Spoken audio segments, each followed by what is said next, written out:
born free. And we will die free. The time in between, though, that's complicated.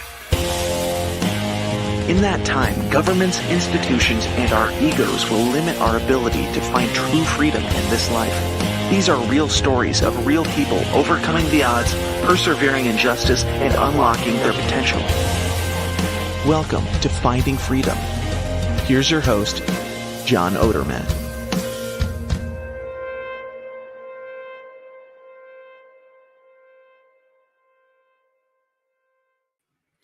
Hey, what's up, everybody? Welcome back to another episode of Finding Freedom here on the Lions of Liberty Podcast Network, live streaming here on a Thursday afternoon, about 2:30 on the East Coast. So welcome to those who are watching live here on YouTube, Twitter, Rumble, and welcome to those who listen to this when it publishes in the audio format. It'll be it'll be March, I think, when this publishes out to the world. So crazy how this year has been flying by. But you're going to love my guest today. He's been on Lions of Liberty a few times in the past. But before we get to introducing my guest, I want to give a quick plug for my friend of the show, Steve Fox, and his business, Fox & Sons Coffee.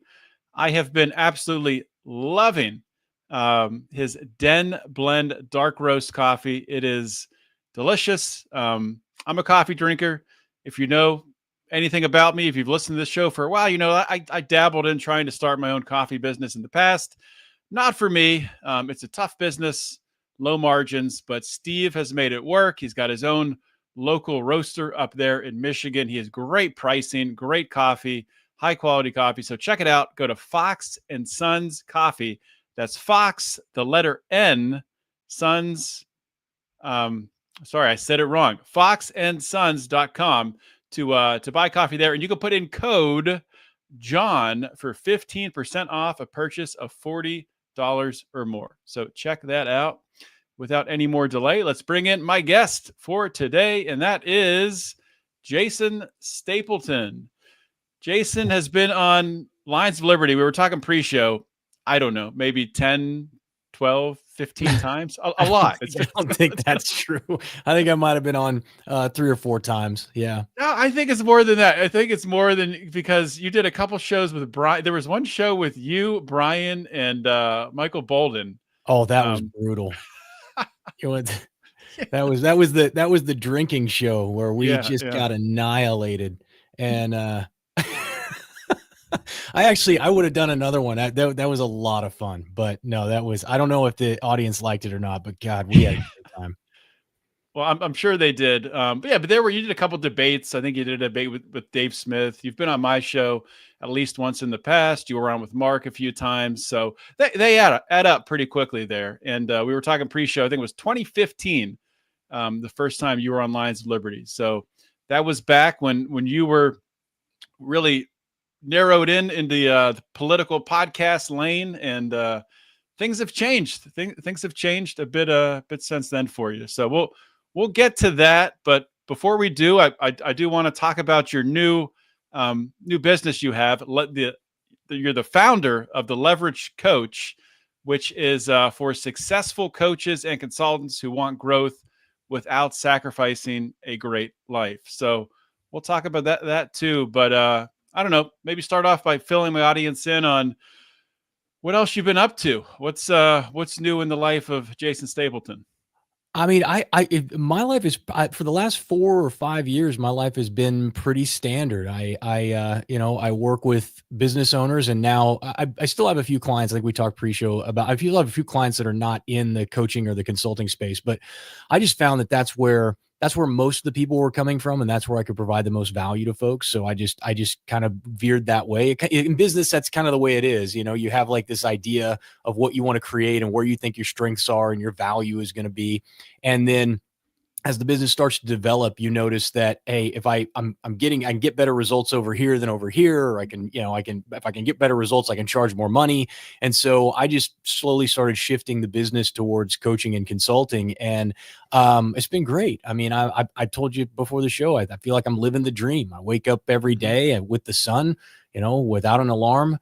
I spend most of my days just creating cool stuff that people will like, or I hope people will like, and helping people build businesses. So it's pretty cool. I work out of my house. I don't have any employees. It's a very easy, comfortable sort of life where I get to travel and I can kind of set my own schedule. And I think that's what's appealing to a lot of the folks that I work with, is that that's kind of what they're looking for. And so, yeah, that's pretty much it. Nancy and I are happy. The kids my oldest daughter's 17 and she's graduating from high school next year. So, I mean, that'll be a big change when the kids off to college, and then Nancy and I'll talk about what we want to do with the rest of our lives. I think part of what we want to do is move down south, across the border, someplace like Costa Rica, Nicaragua. We're looking at a bunch of different places. So we'll probably start taking some trips out there, but that's kind of an update for anybody who knows me and wants to know where I'm at. You'll have to talk with my my last guest, Mikkel Thorup, about talking with him and Mark Clare a little bit, doing some kind of collaboration. I think we both want to do something. We just finding what it is and getting something put together. But no, I love Mikkel. He's built an incredible business, and I love what he does. Mm-hmm. Yeah, it's a great community. We were really talking about that, about the community he's built, the network, the resources that are within, Expat Money. It's really, really awesome.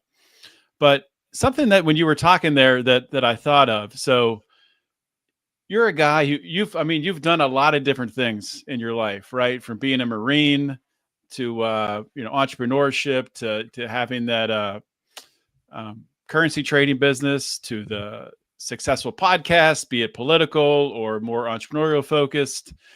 And, you've settled in the lane that you're in now.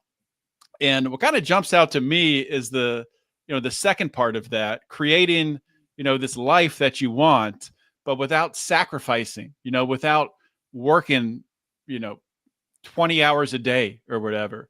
So for you over time, was that tough to learn, to get to the point where you could design that life that you want? Oh yeah. Cause it's tough to know. You always think you know what you want until you get it. And then you realize that, you were chasing something that you really weren't trying to build. I've always tried to, one of the things that I tell people is that a lot of people have like bucket lists. I don't really have a bucket list. I have an anti-bucket list. And the things that I know I never want to do again. So early on in my life, it was like, I don't want to stand in lines, or I don't want to mow my own grass. Right. So those are things that I don't want to do, so I can do more of the stuff that I do want to do. And I thought making as much money as humanly possible. And whatever I had to sacrifice in order to make the money, when the money came, then I would have the freedom to do whatever I wanted to. And in some aspects, that's true, because money is necessary in order for you to have mobility and opportunity. Financial resources are a part of that. But what I realized was, when I built the first company, and I don't mean to kind of toot my own horn here, but I built a pretty successful online business. It was doing millions of dollars a year. I had staff. I was by any measure very successful. But what I realized was the freedom didn't come with it. I had the money to travel all over the world and to do all the things I wanted to do, but I didn't have the time, because I was busy running this machine that had to be fed. And, everything else in my life kind of suffered for that. And I realized something at the end of before I left the company, was that I had really I built kind of a prison for myself. And I thought that the money was going to lead me to the promised land. And what I really figured out was that most people, I believe this, most entrepreneurs don't want to build a multi-million-dollar company. They think they do, but that's not why they got into entrepreneurship. They got into the entrepreneurship to do more meaningful work, to escape the confines of someone else is dictating to them when they have to work and what they have to work on, to do more fulfilling work, right? To live a more Yeah. fulfilled life, and to have opportunities that don't exist to them working for somebody else. You can talk, that could be unlimited income potential. That's what they sell you on these, these business programs they'll sell you. But in reality, it's just like, I don't want constraints on my life. And what I figured out was that, and I didn't focus on growth, and I didn't focus on success. Wasn't defined by how much money I made or how big my company was or how much status I had in the community, but rather it was just focused on, hey, am I free to do whatever I want? Do I have the financial resources to do it? Am I fulfilled in the work that I get to do every day? And do I have the income mobility to move from place to place and not lose my income? And if I could do those three things, that would create the type of life that I really wanted. And that's what I've been doing for about the last 5 or 6 years, is really transitioning to that. And I'm at a place now, it's an imperfect science, and it's not perfect when you get there either, because I'm pretty much there. I do pretty much whatever I want to do. I follow my creative pursuits. You talked earlier about the different businesses that I had done and the things I'd done. Those were all creative pursuits. I started a business, the first business, started the podcast, doing this work, started the YouTube channel. All that stuff was just because I found it interesting, and I wanted to wake up every day and be excited to go and work. And I'm there now, but it has other struggles. Like, you're limited in the amount of money you can make working by yourself. And so you have to be happy with $400,000 a year. You're probably never going to make more than that working for yourself as a solopreneur. You're going to have to hire people, and that brings all kinds of other problems that I don't want. And so I kind of I settle on, these are the things I'm willing to sacrifice on, and my freedom isn't one of them, and my enjoyment and fulfillment in the work I do isn't one of them. So that's kind of the way I look at life now, and the process that I've taken.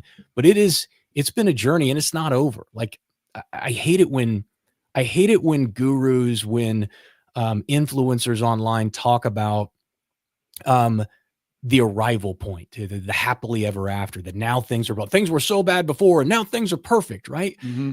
The entire life is a journey. If you're not changing, if things aren't changing in your life, you're dead, right? Yeah. And so I don't want to give the impression that things are perfect or that they're not continuing to change and evolve, because they are.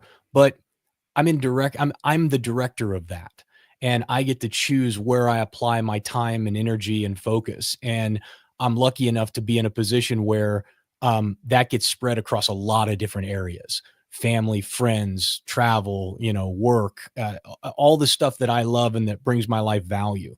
So I'm very blessed and lucky in that respect.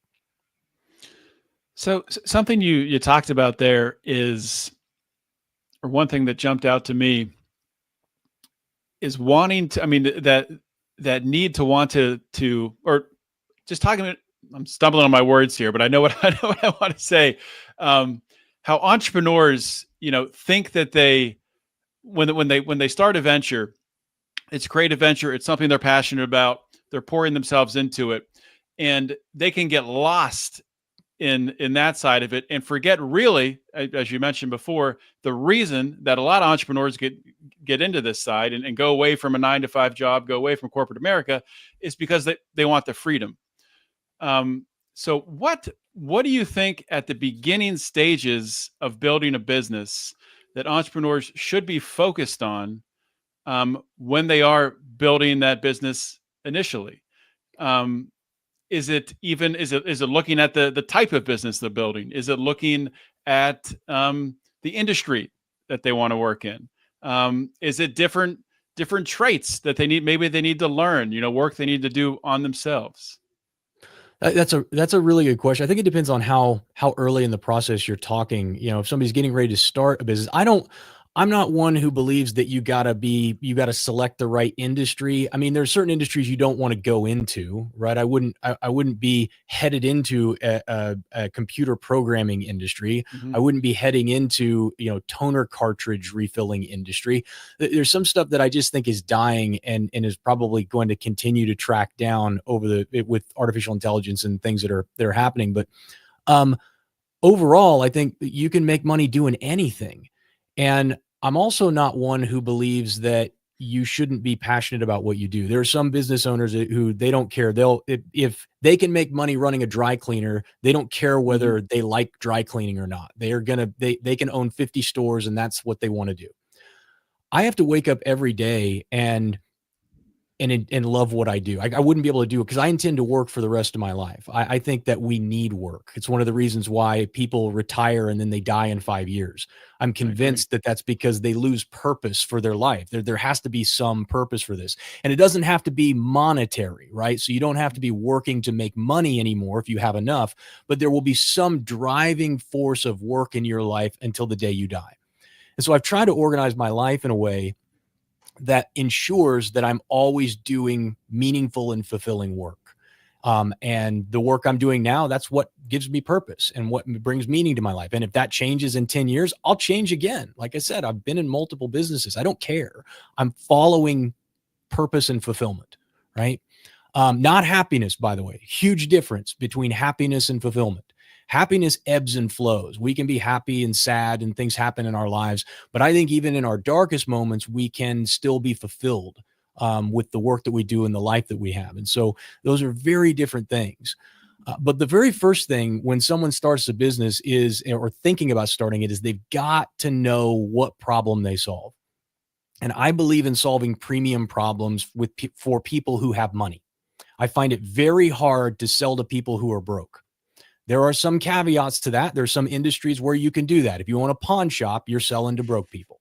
Okay. So I'm not saying that across the board, you can't sell to them, but it's real hard to sell to people with no money. And it's real hard to sell a non-premium solution to a problem. Great example of that is video. Well, teaching someone how to edit videos on YouTube. All right. That's not a premium problem. There are a gazillion YouTube channels that do nothing but that. And most people who are going to hire someone to do that for a premium price don't care about learning how to do it themselves. So selling somebody courses on how to edit videos, you're going to be selling those for $50 or $100 a pop all day. And it's going to take a massive amount of sales in order to make any real money at it. If you sell somebody on how to use YouTube to market their business and drive leads into that business, and you work with them, collaborate with them in order to do that, that's a premium problem for a business. Because business, and the number one problem you have, every business I work with, number one problem is leads. I don't have enough leads coming into the business. I've only worked with one client. He's still a client right now. One client who does not have a lead flow problem. It's just a constant issue. You need a good product that solves a premium problem, and you need people to sell it to. And people are pretty good at the problem side of it. They're pretty good at that piece. If we can, in a few hours, we can figure out what they should be selling and who they should be selling it to. It takes a lot of time to figure out how to get those people over and make them aware of you. Yeah. And so that's the other thing is all you should be focused on early on is validating the offer that you have and making sure that you're getting in front of people who have, a reasonable chance of wanting to purchase it from you. So those are the two biggest things, I think. So digging a little deeper on that, once people start that business, they identify that problem, that solution, and they are, searching for those leads. They're building their funnel. They have their marketing, their advertising going. What do you think that the number one reason is for why ultimately a business might fail? And fail could mean a couple different things, right? Fail could mean you don't meet your objectives. Fail could mean that you just don't make any money and you can't keep going. I guess for this question, we'll say failure means that the business doesn't work. Yeah. And that's a lot of businesses. A lot of people try to become entrepreneurs and fail. So Yeah. in your experience, what do you think the the first couple reasons are for that? I know exactly, I can tell you exactly what they are. The first one is improper expectations, and the second one is inadequate cash flow. Those are the two things that kill most good businesses. Now, like I said, if you choose a crappy business or you do a bad job of picking the product that you created has nobody, there's no real demand for it, or you can't find a lot of people who want it. That aside, let's assume that you've got something really good that's really valuable to the right person, and you can't make the business work. It generally has to do with the fact that someone's put in your mind that it should only take so long. And I can't count how many times I talk to business owners who are like this, both coaches, consultants, and outside of it, where they're like, well, I built this great thing, and I just know once people see it, they're going to want it. It's like, no, it doesn't work like that. Like they just think that, oh, I created this video, this marketing video, and now why don't I have thousands of views? Why don't I have thousands of new subscribers? Why don't I have new leads pouring in and the phone ringing off the hook? You have been set an improper expectation. When I work with new, I have a split in my business. There's two different sides. I've worked with new coaches who are trying to build a business, and I have coaches that are already very successful and they're trying to pivot their business, re-engineer it to work more like mine, because they are in the position I was in where they're stressed out, they're maxed out, they have no time, they have money and they have cash flow, but everything else is screwed. Yeah. And so with the new coaches, I tell them, I send them, my process is simple. I just send them a PDF, a Google Doc that outlines what we'll do together. And in there, I say, it's going to take 18 to 24 months. If you're not prepared for that, then don't start and don't sign up for this, because that's how long you can expect to work. And that's the average, which means for some people, it takes a lot longer than that.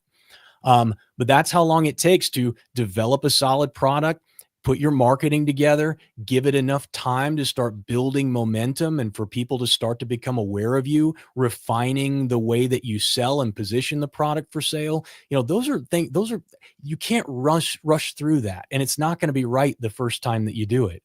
And so, again, that's why it's helpful to kind of have somebody who knows what they're doing to help you through the process. But the idea there is that the improper expectation leads to them not having enough either mental resolve or cash flow in the business to survive.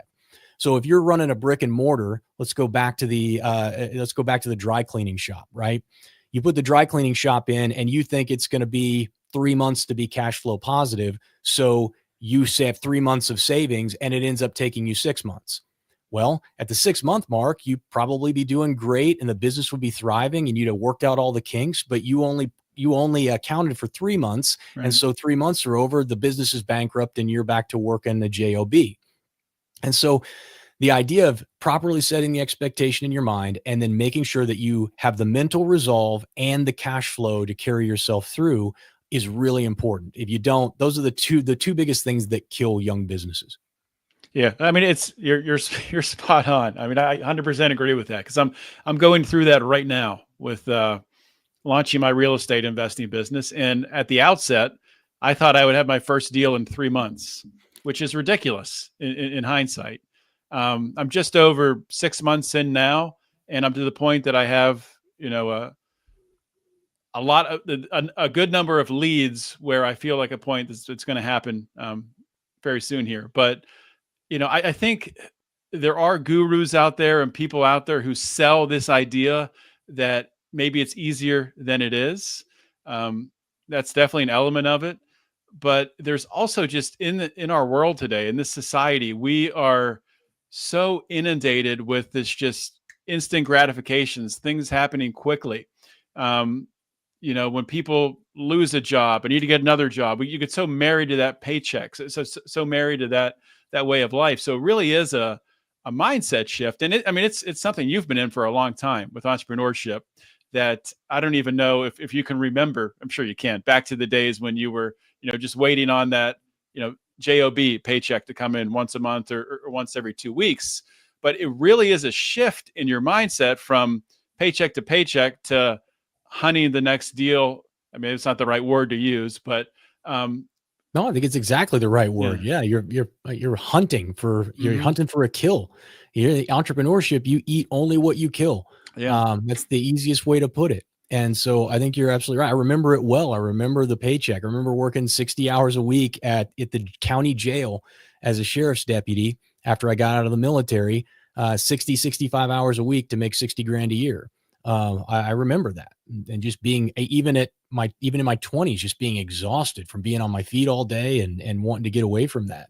But it is a very different mindset. And I think there are two types of people who sell what I do. Cause I'm in let's be honest, I'm in very scuzzy business, very scuzzy industries. There's lots of scuzzy people in my industry.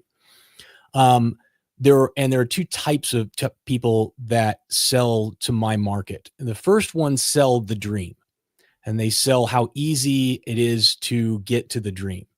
Mm-hmm. And then the other side sells solutions to problems, and they sell transformation based on that. And that's what I try and do. I try and sell solutions to problems and then pitch the transformation. But it's one of the reasons AI has become such a big deal right now, is that everybody wants it now. You're spot on. They don't want to wait. They want instant gratification. They don't want to write their own emails or blog articles or even create their own scripts for their videos. They just want somebody else to do it all, and they want it now, and then they want to take credit for it. And that ain't going to work. I hate to break it to everybody, but if you're trying to use AI, I talked with a client last night about it. He had put all these videos together, pitching these different products, and he'd done it all through AI and AI voiceover. And I said, you can't do it.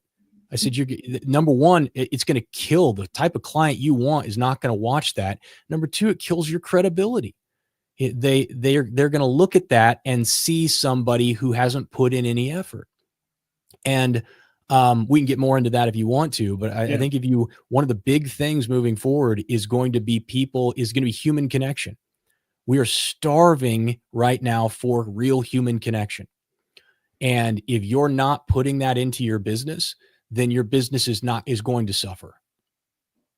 Yeah, 100% agree with that. I do want to dig into the AI a little bit, because I definitely understand what you're saying. And I do think we're kind of heading in that direction where there is this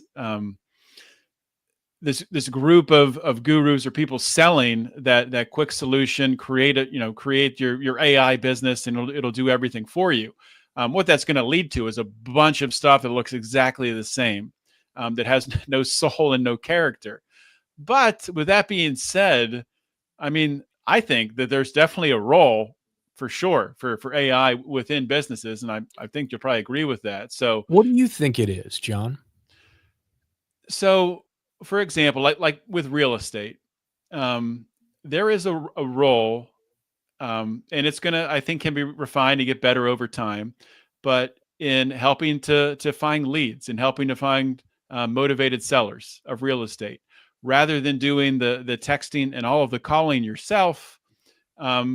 You can use especially with texting and emailing, you can use an AI bot to ask those same questions that you would ask. Now it gets you to a point where maybe you can qualify a lead. You can't close a lead though. You need that human connection. You talk to that person on the phone, but it can definitely take 100 and take it down to 5 where you can, narrow your focus in.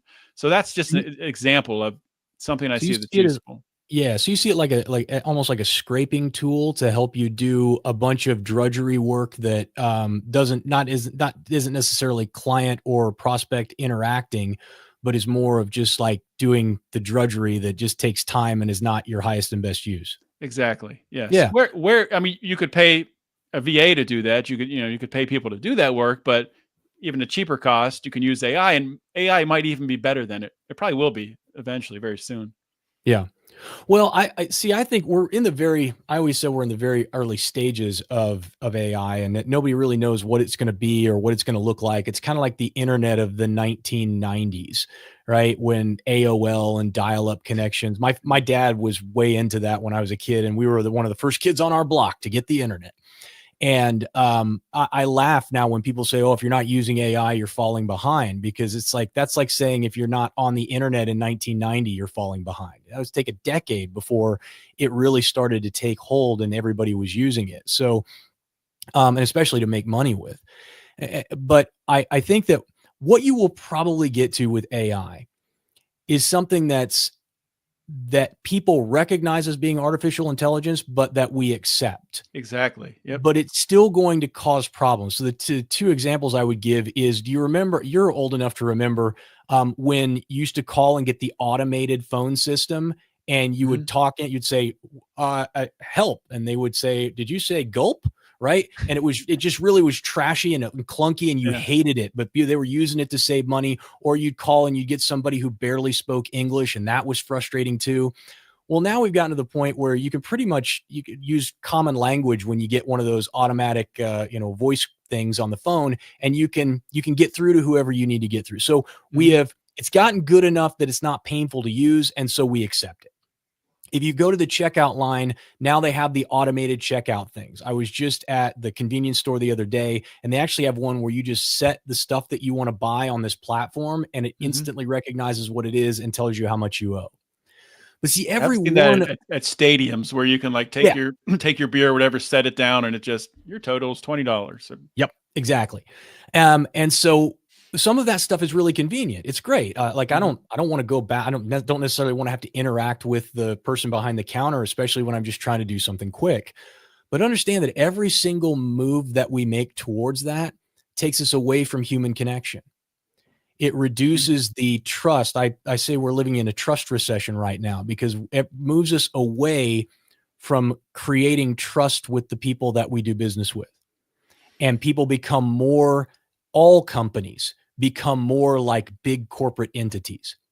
See, there is a difference between the local mom and pop shop that you go to get the suit that you're going to wear to your prom, or get your wedding dress, with the woman who's worked there for 60 years. I had a tailor in Kansas that I went to who was phenomenal, wonderful woman. There's a big difference between her and these massive companies like David's Bridal they just have employees, and they're a big corporate brand that is in the Midwest, right? It used to be that you went to those mom and pop shops to have that connection. And we have a detachment with the big corporate entities. The more AI begins to invade everyday stuff, the more we're going to have it. Mom and pop shops are going to feel like big corporate entities, and we're going to lose that connection with them. And big way to overcome that is to not allow AI to infect the connection that you make with your customers and clients. No, I think that's a definite good warning for people to heed. And it's something you can already see it playing out. But I do think that like I talked about before, I do think there is a way to leverage it, but you're exactly right. I've seen it happen. Bad AI, bad interactions in text messages, or a mistake where it sends a double message or just responds in an awkward way. You can lose a lead. So, well, that stuff all gets repaired though, right? That'll all get fixed as the technology continues to advance. And when you're not talking one-to-one, it'll be difficult. You'll probably know that it's not a real person, but it'll become so close that it won't bother you, and you won't have that problem anymore. But at some point inside the business, I would just caution right now, you just shouldn't be using it for any of that stuff, because it's garbage. What is going to separate, especially people in my industry who are mainly creative drivers or creative people, what's going to separate those businesses that succeed and are wildly successful and the ones that fail as it relates to AI is that they're going to maintain control of their creativity, and they're not going to outsource it. Those are the hardest things to do in business, are the things that people are trying to outsource to AI right now. Like, I don't understand. Email is without a doubt the number one greatest tool that you have in the world to generate sales. The ROI on email is 34-1. That means for every dollar that you invest in email marketing, you get $34 back. That's the average. It goes as high as 56, right? If you do radio advertising, it's 2-1. Direct mail's 5-1. Email is 34-1. Okay. I don't know how so many people are using AI or outsourcing their email copywriting to somebody else. It's like, are you crazy? That's the most valuable part of your business. And you're having AI write that, or you're having some, Joe Schmo for $1,000 a month write your email copy. Okay. You must hate money, but that's the kind of stuff that you can't do it. You've got to know where the human connection is in your business, and you can't send that over to AI because it's easier to do. Do the hard things, and that'll make a big difference in your business. Yeah. And I mean, I subscribed your email list, and I can tell that you are writing the emails and you put a lot of thought and a lot of time into those emails, which that builds your credibility, builds that, authenticity as well. How do you build your email list? What do you do? What's your process for finding new people? Yeah. So I find the best, I did a lot of testing last year on social media, and this is probably only true in my industry, but I found the greatest ROI for my business came from YouTube. I can tie back. I kind of track this. I'm doing a better job tracking it now that I know how much money's coming out of it. But I had one video that I posted 2 years ago, and it's just on, should you hire a business coach? And all I did was just talk through the process, and this is what business coaches do, and here's the problems. And I kind of used myself as the example. And then I said, hey, if you want to talk to me, there's a link in the description where you can go schedule an appointment.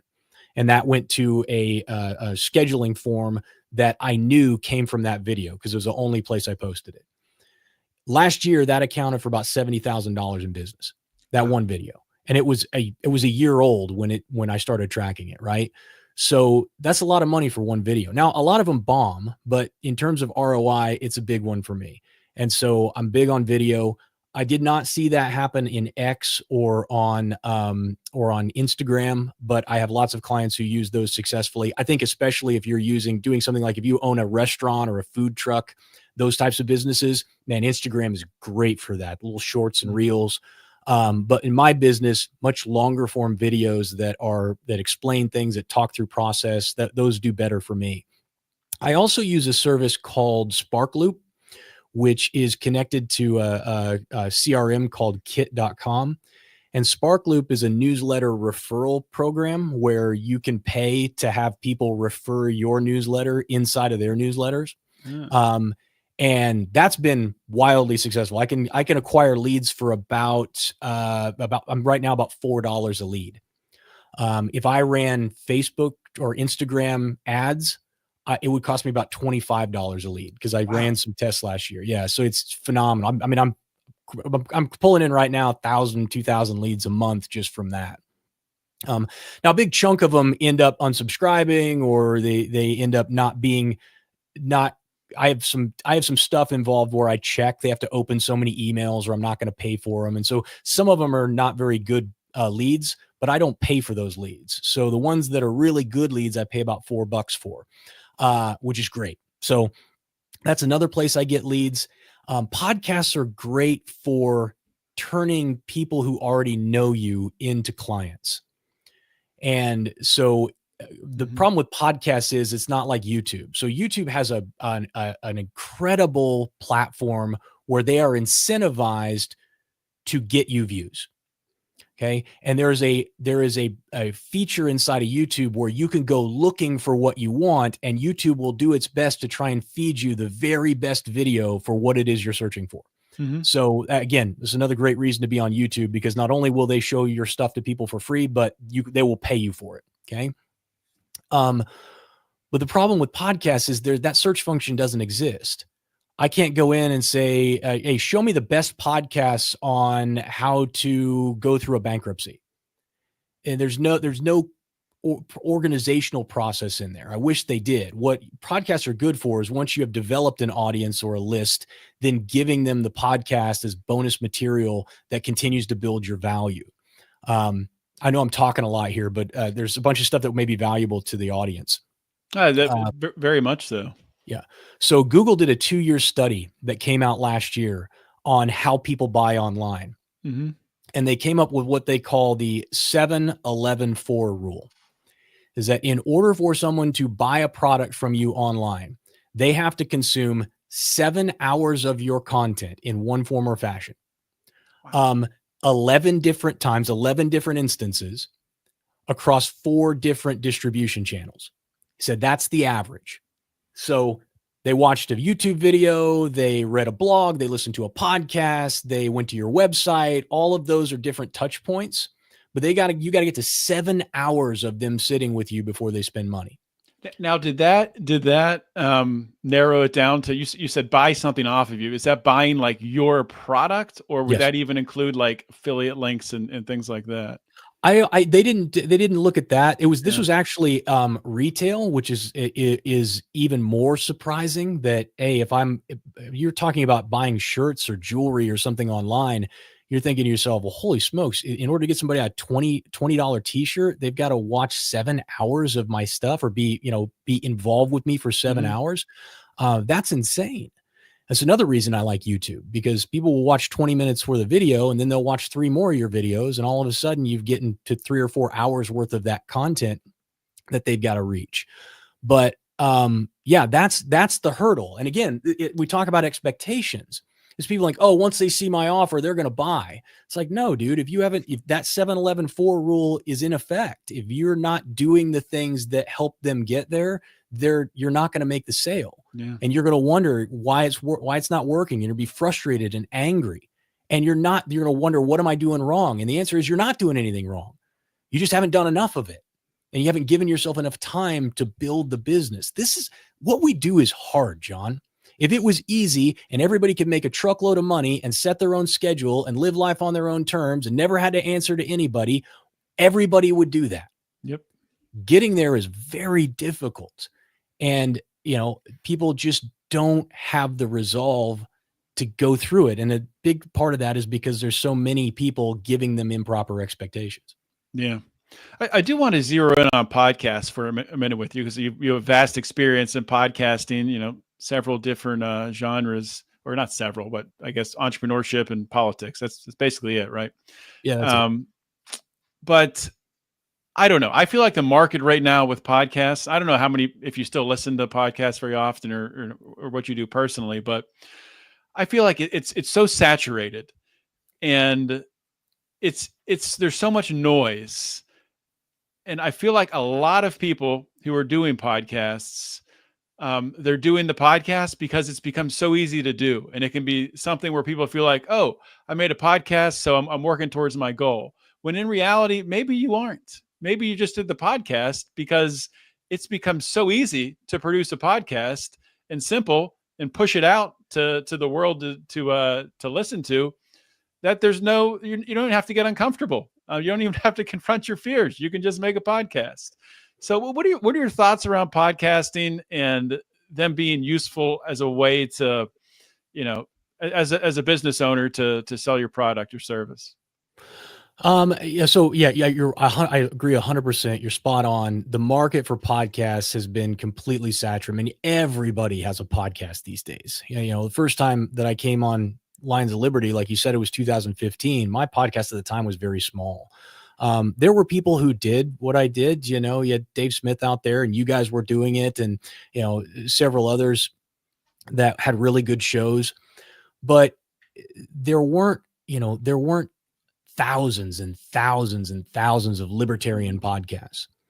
And now, I mean, even every comedian, there's been the Joe Rogan effect, where now all of these guys end up blowing up because they all start podcasts. Even this was unheard of, 10 years ago. Right.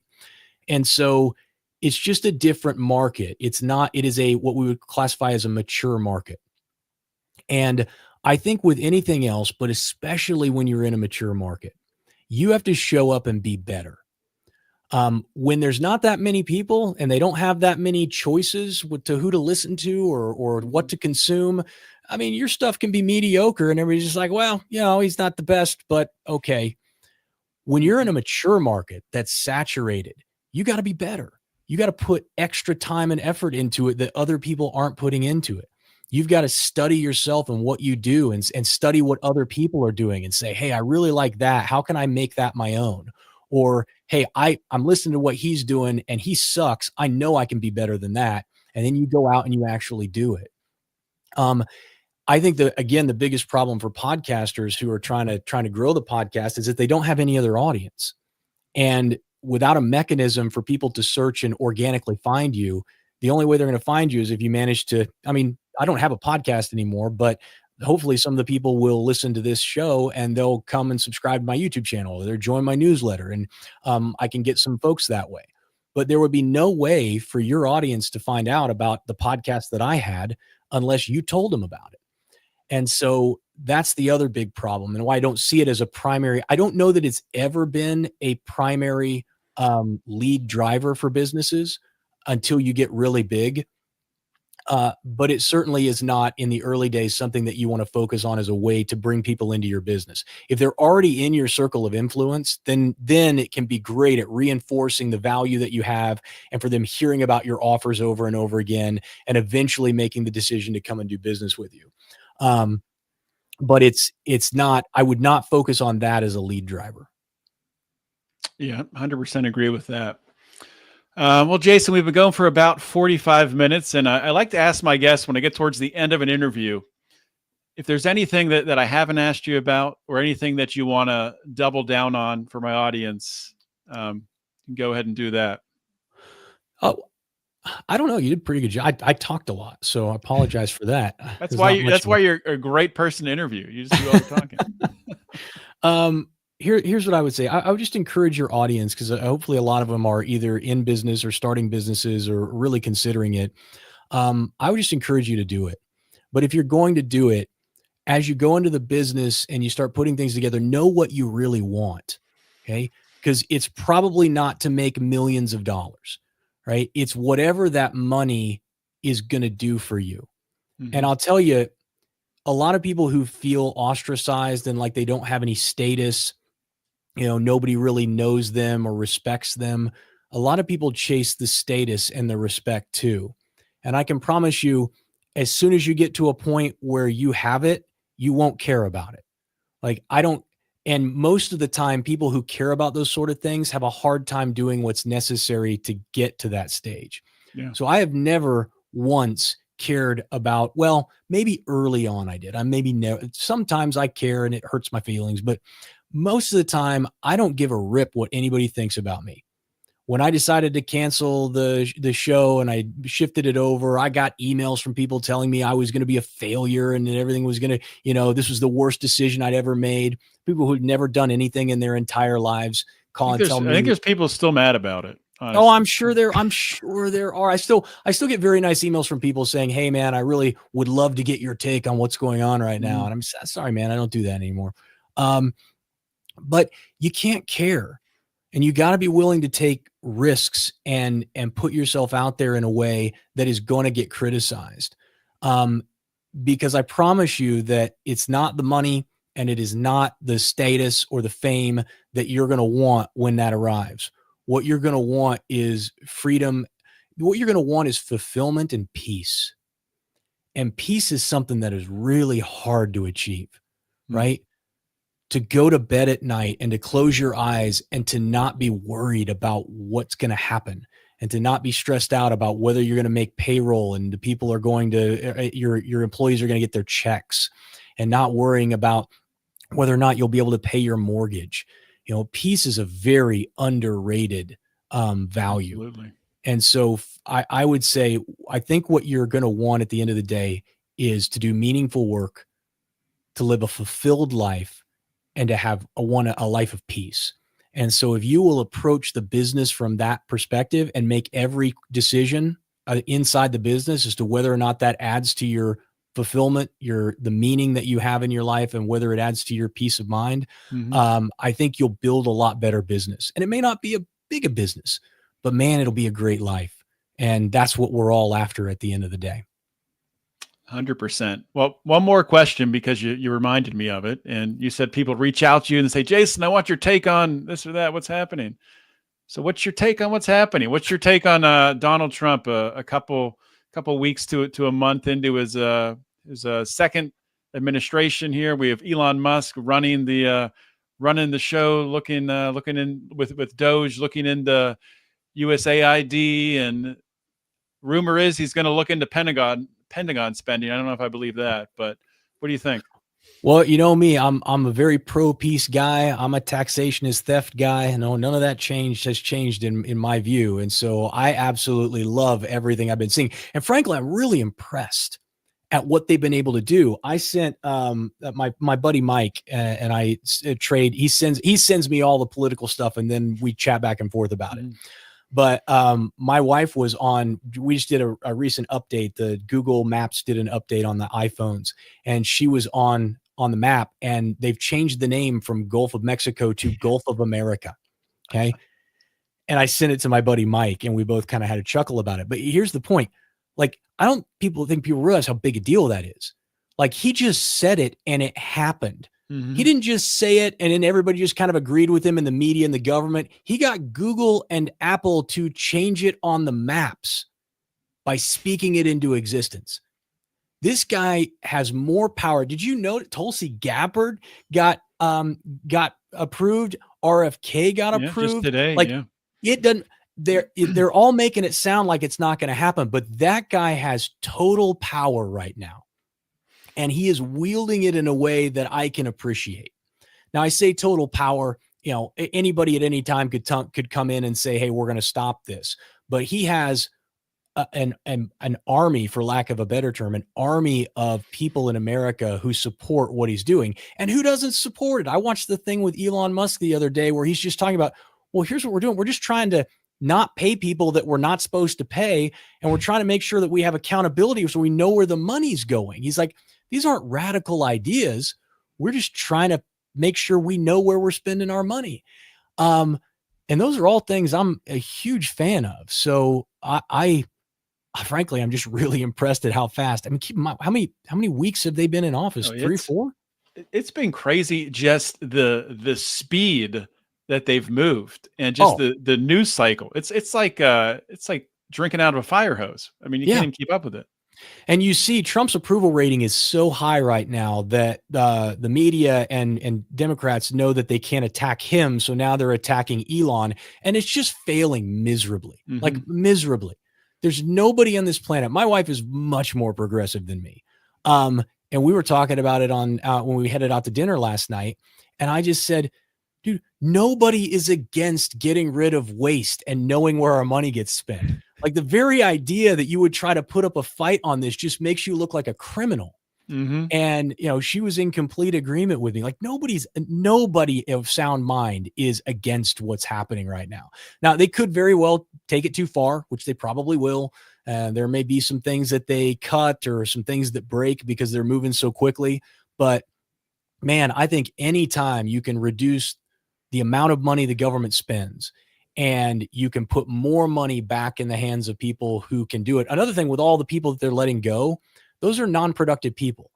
They fulfill roles in government that do not produce anything.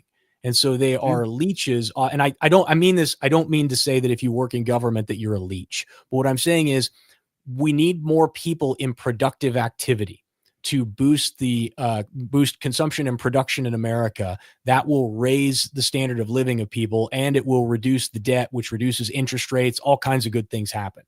So people who are leaving government and getting these pensions, they're going to go find other jobs somewhere, getting 8-month salaries, right? They're going to go find that's other a heck jobs. of a deal. 8-month severance? You kidding me?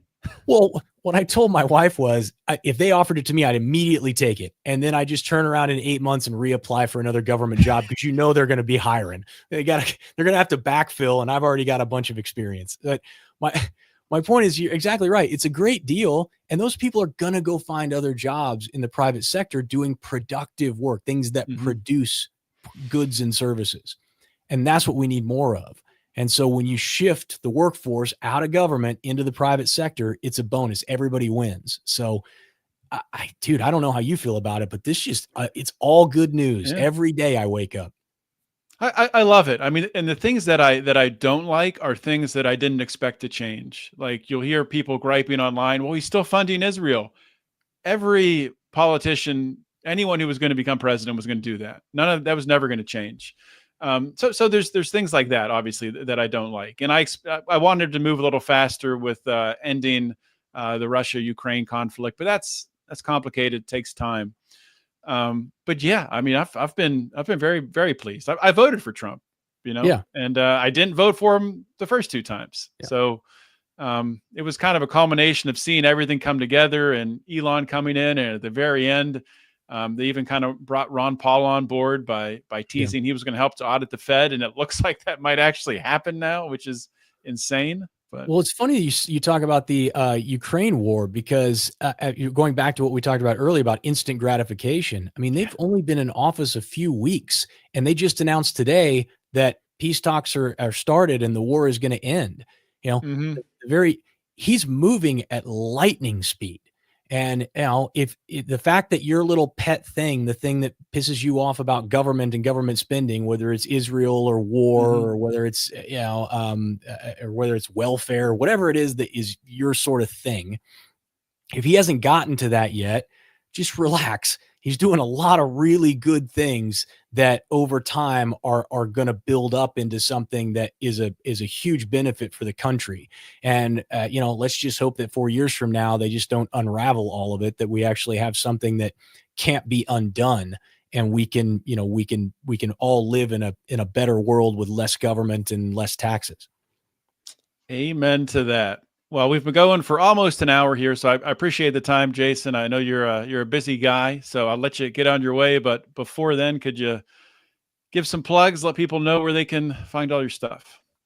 JasonStapleton.com is my website. It's pretty simple. I've got a YouTube channel. I'll send you the link for that, so you can put it in the description. And would love for you guys to sign up there, and you can get on anything that you sign up for with me on my website. We'll put you on my newsletter. So just sign up for whatever's there on the main page. And then if you got any questions, you're running a coaching business or you're starting one and you want some help with that, I'd love to talk to you, because that's what I do. And if not, John, I really appreciate the opportunity to talk to your audience, and thank you for inviting me on the show. Yeah. Thanks for coming on the show, Jason. All right, guys, that is a wrap for today's episode with Jason Stapleton. I hope you guys enjoyed it. Hopefully you got something out of it. And if you're somebody that is looking to start a business, someone who has started a business and is looking to grow it, Jason is a great resource. So I just want to echo what he said there, to check out his YouTube, subscribe, and subscribe to his newsletter. Check out what he's saying, because he's saying some good things, as you heard today. With that being said, guys, just two things, actually one thing. If you like this show, and if you're still listening, you probably do. We want you to be a part of our community over on Patreon and Locals. So you can join wherever you prefer. Just search Lions of Liberty over there, and we'd love you to become a part of that community. Of course, we have bonus content and other goodies that you can check out and join at a level that you desire. So with that being said, I will see you all next week with another great interview. In the meantime, always remember to keep your head up and the fires of liberty burning.